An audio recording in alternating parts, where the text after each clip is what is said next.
নমস্কাৰ বন্ধু বান্ধৱীসকল NB edtech চেনেললৈ স্বাগতম জনাইছোঁ। আজি আমি বিশেষকৈ 3টা পইণ্ট ডিছকাছ কৰিম। এইটো হৈছে এডিআৰই ৰিজাল্ট কেতিয়া মানে দিব আৰু কাট অফ কেনেকৈ যোৱাৰ সম্ভাৱনা আছে। সম্ভাৱনাত্মক এক আনুমানিক তথ্য কিছুমান প্ৰদান কৰিবৰ কাৰণে চেষ্টা কৰিম।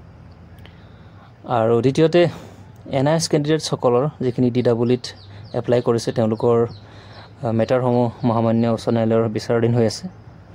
তাৰ ওপৰত বিভিন্ন কমেণ্ট আমি পাইছোঁ ভিউৱাৰ্ছসকলৰ পৰা, তাৰ ওপৰত এক ব্যক্তিগত মতামত দাঙি ধৰিব চেষ্টা কৰিম। তৃতীয়তে DWE 5550 ৰিজাল্ট কেতিয়ালৈকে দিব আৰু 4500 LPME ডকুমেণ্ট ভেৰিফিকেশ্যন কেতিয়ালৈকে কৰিব।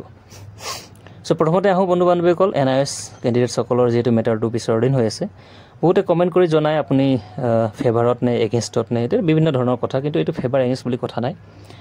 মহামান্য উচ্চ ন্যায়ালয়ে যি ৰায়দান দিব কোৰ্টৰ ওপৰত সকলোৰে ভৰসা আছে। যদি ব্যক্তিগত হিচাপে আমি ক'ব যাওঁ, তেওঁলোকেও কষ্ট কৰিছে যিখিনি ইন ছাৰ্ভিচ কেণ্ডিডেটছ।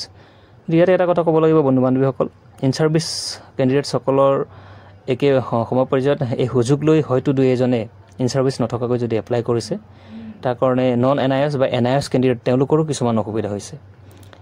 আৰু বিশেষকৈ যেতিয়া যিকোনো বস্তুত প্ৰব্লেম এটা হয়, কোৰ্টত যোৱাটো স্বাভাৱিক, যিহেতু কোৰ্টে আমাৰ একমাত্ৰ ভৰসা, লাষ্ট ভৰসা বুলি কয়। কিন্তু মেটাৰবিলাক ডিলে হৈ থাকে, গতিকে এটি ব্যক্তিগত এটি আহ্বান মই কৰিব পাৰোঁ যে এই মেটাৰখিনি শেষ কৰিব লাগে আৰু মেৰিট লিষ্টটি সোনকালে প্ৰকাশ কৰিবৰ কাৰণে চৰকাৰক সুযোগ প্ৰদান কৰিব লাগে। আৰু মই নাইদাৰ ছাপৰ্ট নৰ এগেইনষ্ট, যিখিনি ৰায়দান আহিব তাত আমি নিশ্চয় আমি সন্তুষ্ট হ'ব লাগিব, বিকজ মহামান্য উচ্চ ন্যায়ালয়ে যি ৰায়দান দিব সেইটোৱে ফাইনেল।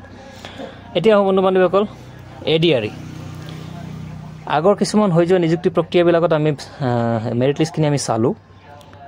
চ' আমি এইখিনিত ক'ব পাৰোঁ, প্ৰথমতে এটা আনুমানিক এটা ডাটা মই দিব বিচাৰিছোঁ যে যাৰ cut off suppose cut off যদি 100, যদি +20 to 30 থাকে, 130 বা 120, আৰু ভাইবা আৰু স্কিল টেষ্ট যদি বেষ্ট হৈছে, খুব ধুনীয়া হৈছে, ছেটিছফেক্টৰী হৈছে, তেতিয়াহ'লে তেওঁলোকৰ মেৰিট লিষ্টত নাম অহাটো প্ৰায় নিশ্চিত বুলি ক'ব পাৰি।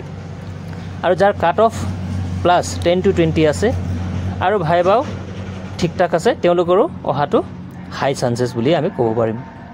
যাৰ কাট অফ +15 to 20 আছে আৰু ভাইবা বেয়া হোৱা নাই, ভালো হোৱা নাই, মোটামুটি হৈছে বেটাৰ, তেওঁলোকৰ অহাৰ সম্ভাৱনাটো গুড, চান্সেছটো গুড বুলি মই দিছোঁ, অহাৰ সম্ভাৱনা আছে। কিন্তু কাট অফ ছাৰ্ফ আছে, যিখিনি কাট অফ গৈছে আৰু ইণ্টাৰভিউ বেষ্ট হৈছে, তেতিয়াহ'লে তেওঁলোকৰ অহাৰ সম্ভাৱনাটো মডাৰেট সম্ভাৱনা আছে। কাট অফ ছাৰ্ভ গৈছে আৰু ইণ্টাৰভিউ ঠিক ঠাকেই হৈছে, তেওঁলোকৰো সম্ভাৱনা নুই কৰিব নোৱাৰে, অলপ অলপ সম্ভাৱনা আছে। কিন্তু কাট অফ ছাৰ্ভ গৈছে, কিন্তু তেওঁলোকৰ যিখিনি ভাইবা আৰু স্কিল টেষ্ট সেইটো বহু বেয়া হ'ল, ভাল নহ'ল, তেতিয়াহ'লে সম্ভাৱনাটো কমি যাব, অহাৰ চান্সেছটো কম থাকিব।